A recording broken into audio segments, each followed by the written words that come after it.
পবিত্রারোপণী একাদশীর মাহাত্ম্য কথা।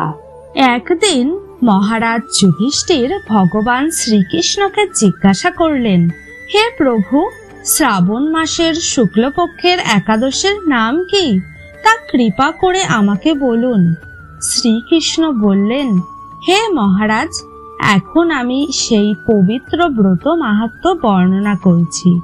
মনোযোগ দিয়ে তা শ্রবণ করুন, যা শোনা মাত্রই বাজপেয় যজ্ঞের ফল লাভ হয়। প্রাচীন কালে দাপর যুগের শুরুতে মহেজিৎ নামে এক বিখ্যাত রাজা ছিলেন।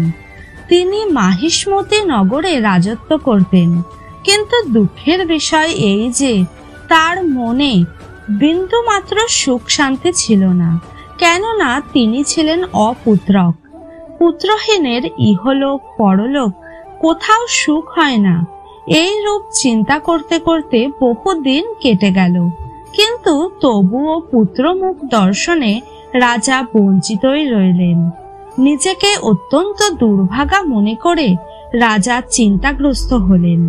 প্রজাদের সামনে গিয়ে বলতে লাগলেন, হে প্রজাবৃন্দ, তোমরা শোনো, আমি এই জন্মে তো কোনো পাপ কাজ করিনি, অন্যায়ভাবে আমার রাজকোষ বৃদ্ধি করিনি, ব্রাহ্মণ বা দেবতাদের সম্পদ কখনো গ্রহণ করিনি, উপরন্তু প্রজাদেরকে পুত্রের মতো পালন করেছি, ধর্ম অনুযায়ী পৃথিবী শাসন করেছি, দুষ্টদের যথা অনুরূপ দণ্ড দিয়েছি, সজ্জন ব্যক্তিদের যথাযোগ্য সম্মান করতেও কখনো অবহেলা করিনি।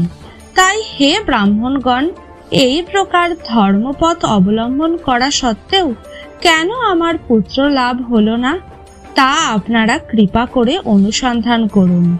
রাজার এই প্রকার কাতর উক্তি শ্রবণে ব্যথিত রাজভক্ত পুরোহিত ব্রাহ্মণগণ রাজার মঙ্গলের জন্য গভীর বনে ত্রিকালজ্ঞ মুনি ঋষির কাছে যেতে মনস্থ করলেন। বনের মধ্যে ঋষিদের আশ্রম সকল দেখতে দেখতে তারা এক মুনির সন্ধান পেলেন।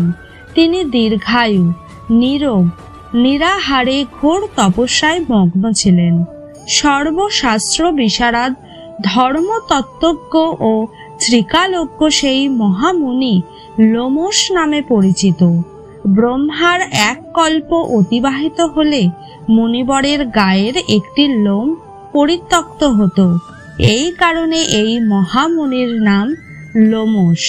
তাকে দেখে সকলেই ধন্য হলেন।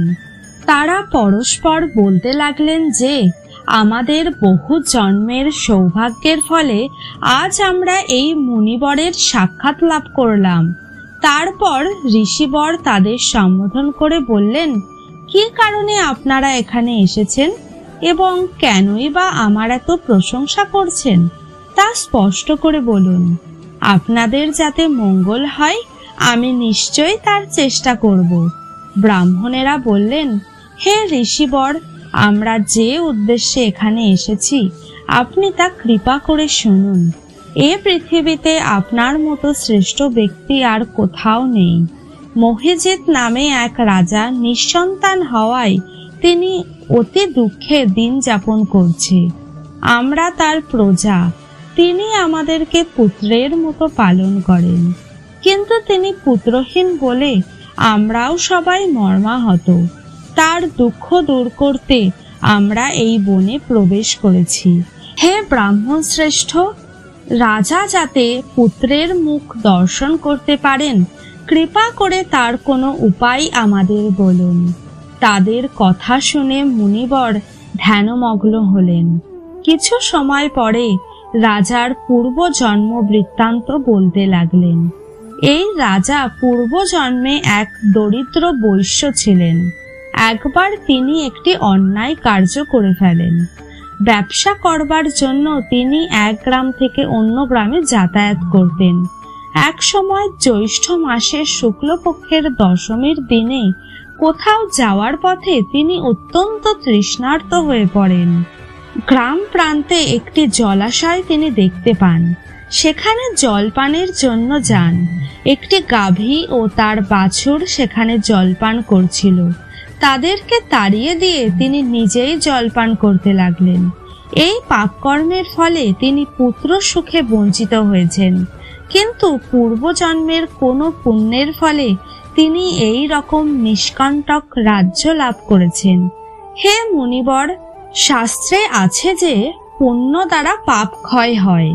তাই আপনি এমন একটি পুণ্য ব্রতের উপদেশ করুন যাতে তার প্রারব্ধ পাপ দূর হয় এবং আপনার অনুগ্রহে তিনি পুত্র সন্তান লাভ করতে পারেন। লোমশ মুনি বললেন, শ্রাবণ মাসের শুক্লপক্ষের পবিত্রারোপণী একাদশী ব্রত অভীষ্ট ফল প্রদান করে। আপনারা যথাবিধি তা সকলে পালন করুন। লোমশ মুনির উপদেশ শুনে আনন্দ চিত্তে গৃহে প্রত্যাবর্তন করে তারা রাজাকে সে সকল কথা জানালেন। তারপর সকলে মিলে মুনির নির্দেশ অনুসারে ব্রত পালন করলেন। তাদের সকলের পুণ্য ফল রাজাকে প্রদান করলেন। সেই পুণ্য প্রভাবে রাজমহিষী গর্ভবতী হলেন। উপযুক্ত সময়ে বলিষ্ঠ সর্বাঙ্গ সুন্দর এক পুত্র সন্তানের জন্ম করলেন। ভবিষ্যত্তর পুরাণে এই মাহাত্ম্য বর্ণিত হয়েছে। এই ব্রত মাহাত্ম্য যিনি পাঠ বা শ্রবণ করবেন তিনি সমস্ত পাপ থেকে মুক্ত হবেন এবং পুত্র সুখ ভোগ করে অবশেষে দিব্য ধাম প্রাপ্ত হবেন। এই হলো পবিত্রারোপণী একাদশীর মাহাত্ম্য কথা।